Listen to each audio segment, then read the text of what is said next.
प्रिय विद्यार्थिनः सर्वेभ्यो नमः। अद्य वयं सांख्यकारिकायां मनसः स्वरूपं पश्यामः। इदानीं प्रसङ्गः प्रचलति इन्द्रियाणां स्वरूपवर्णनस्य। तत्र ज्ञानेन्द्रियाणां विषये भवन्तः ज्ञातवन्तः, कर्मेन्द्रियाणां च विषये अपि ज्ञातं गतकारिकायां। सम्प्रति उभयेन्द्रियस्य विषये चर्च्यते। उभयेन्द्रियं नाम मनः इति। मनसः स्वरूपम् अत्र पश्यामः। किं कथ्यते?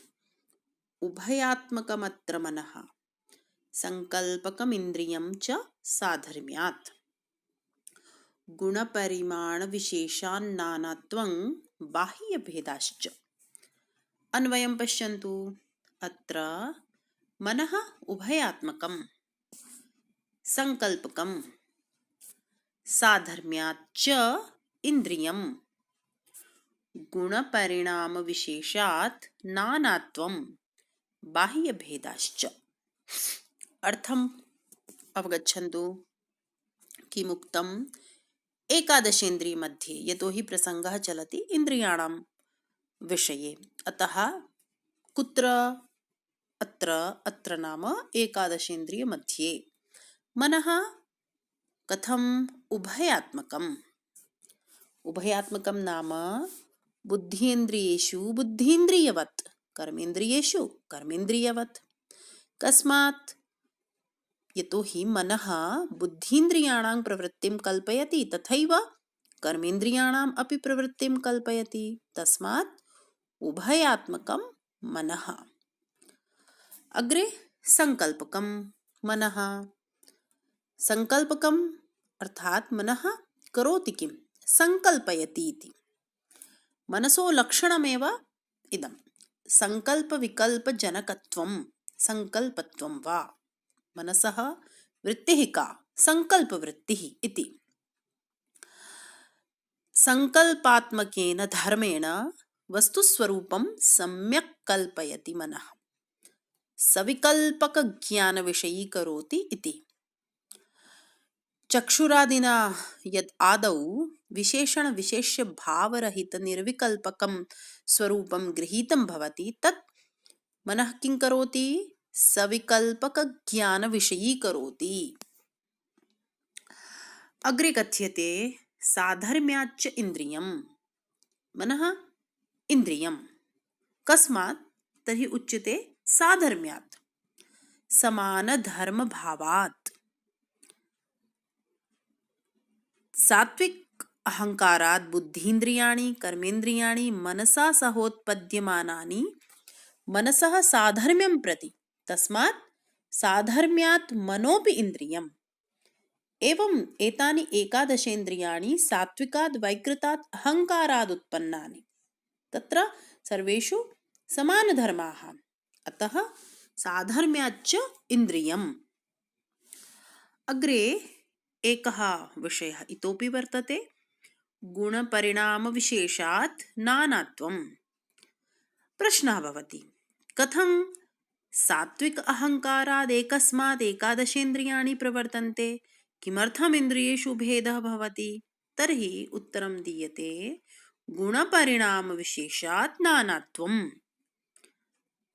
त्रिगुणानां धर्माधर्मरूप अदृष्टस्वरूपपरिणामविशेषभेदात् इन्द्रियेषु नानात्वं दृश्यते। अग्रे एकः दृष्टान्तः दत्तः, बाह्यभेदाश्च। बाह्यभेदाश्च अर्थात् यथा एकैव पृथिवी निमित्तभेदात् घटपटादिस्वरूपान् विभिन्नपदार्थान् जनयति, अथवा एकमेव जलं स्वाश्रयीभूतभूमिविकारान् आसाद्य कारवेल्लम्, आम्रं, तिन्त्रिणी इत्यादौ कटु, मधुर, अम्लादि भेदात् भिद्यते, तथैव प्रकृते अपि एकस्मादेव सात्विकात् अहंकारात् इन्द्रियाणां तत्कार्याणां च भेदाः जायन्ते। एवं स्पष्टीकृतं बाह्यभेदाश्च अनेन पदेन। तर्हि अत्र मनसः स्वरूपम ईश्वर कृष्णेन स्पष्ट रूपेण कथितम। हिंदी भाषायामपि वच्मि। इस कारिका में ईश्वर कृष्ण क्या कहना चाहते हैं? मन का स्वरूप। मन क्या है? उभय इंद्रिय है। सबसे पहले आपको यह बात स्पष्ट होनी चाहिए कि मन कैसा है। तो मन उभय इंद्रिय है। मनः उभयात्मकम। वह ज्ञानेंद्रिय भी है और कर्मेंद्रिय भी है, क्योंकि जो मन होता है उसकी बिना सहायता के कोई भी इंद्रियां, वे चाहे ज्ञानेंद्रिय हो चाहे कर्मेंद्रिय, वे अपने कार्य को संपन्न नहीं कर सकती। इसीलिए वो दोनों ही श्रेणियों में उपस्थित होता है। अब कहा संकल्पकम। इस मन की वृत्ति क्या है, इसका कार्य क्या है, इसका वैशिष्ट्य क्या है, इसका असाधारण व्यापार क्या है? तो कहा संकल्प ही इस मन का असाधारण व्यापार है, क्योंकि हर इंद्रिय का अपना एक एक असाधारण व्यापार है। उसी तरह मन का असाधारण व्यापार है संकल्प करना। अब ये संकल्प अर्थात क्या? तो जैसा मैंने कहा कि सविकल्पक ज्ञान का विषय बनाता है मन। किसी भी पदार्थ का इंद्रियों के द्वारा जब ग्रहण किया जाता है तो वो प्रथम दृष्टि में निर्विकल्पक ज्ञान होता है। जैसे कि कोई मनुष्य किसी वस्तु को देखता है, चक्षु इंद्रिय से देखेगा सामान्य रूप से, तो प्रथम क्षण में उसे ये ज्ञान होता है कि कुछ है, कोई वस्तु है। लेकिन द्वितीय क्षण में उसे यह ज्ञान होता है कि यह वस्तु क्या है? यह पुस्तक है, यह काव्यशास्त्र की पुस्तक है, यह मम्मटाचार्य द्वारा विरचित पुस्तक है, इसमें 10 उल्लास है। ये जो इतने सारे तथ्य उसे ज्ञात हुए, या कोई मनुष्य दरवाजा खोलता है और उसके सामने कोई एक व्यक्ति खड़ा हुआ है, तो उस व्यक्ति को देखते ही सबसे पहले जो उसको ज्ञान होता है वह यह है कि कोई मनुष्य है जो कि द्वार पर खड़ा है। द्वितीय क्षण में उसे ज्ञान होता है कि वह पुरुष है या स्त्री है, वह पुरुष कौन है, कौन से शर्मा जी है, कौन से उपाध्याय जी है, वे कौन से नगर से आए हैं, इत्यादि इत्यादि। और भी बहुत सारे विशेषण विशेष्य भाव वहां हो सकते हैं। तो ये जो द्वितीय क्षण में ज्ञान होता है यह होता है सविकल्पक। उसमें अब विशेषण कई सारे जुड़ गए हैं, यह विशिष्ट ज्ञान हो गया है। और ये जो विशिष्ट ज्ञान है इसे कराने वाला यह मन है, क्योंकि इसी ने चक्षु इंद्रिय के साथ में संयुक्त होकर इन सभी तथ्यों का अवगमन किया है। इसीलिए मन कैसा होता है? संकल्प करने वाला, सम्यक सविकल्पक ज्ञान का विषय बनाने वाला। सम्यक कल्पयतीति मनः। तो यह मन का स्वरूप और उसकी वृत्ति को यह शब्द स्पष्ट करता है। उसके बाद एक और विषय कहा साधर्म्याच इंद्रियम। यह समान गुण वाला है। अन्य जो 10 इंद्रियां हैं, 5 कर्म इंद्रियां और 5 ज्ञानेंद्रिय, उनके साथ इसका साधर्म्य है। जैसे धर्म उन इंद्रियों में है, वैसे ही धर्म इस मन में भी है। इसीलिए मन में भी इंद्रियत्व की सिद्धि होती है। उसके बाद एक और विषय है। ये प्रश्न होता है कि इंद्रियों में भेद क्यों दिखाई देता है और उनका नानात्व कैसे संभव होता है? वे सभी एक ही सात्विक अहंकार से यदि उत्पन्न है तो उत्तर दिया कि जो त्रिगुणों के धर्माधर्म रूप अदृष्ट स्वरूप परिणाम विशेष होता है, उसका जो भेद होता है उसी से इंद्रियों की भिन्नता सिद्ध होती है। अब ये एक अदृष्ट शब्द है। अदृष्ट का तात्पर्य है जन्मांतरीय संस्कार या भाग्य।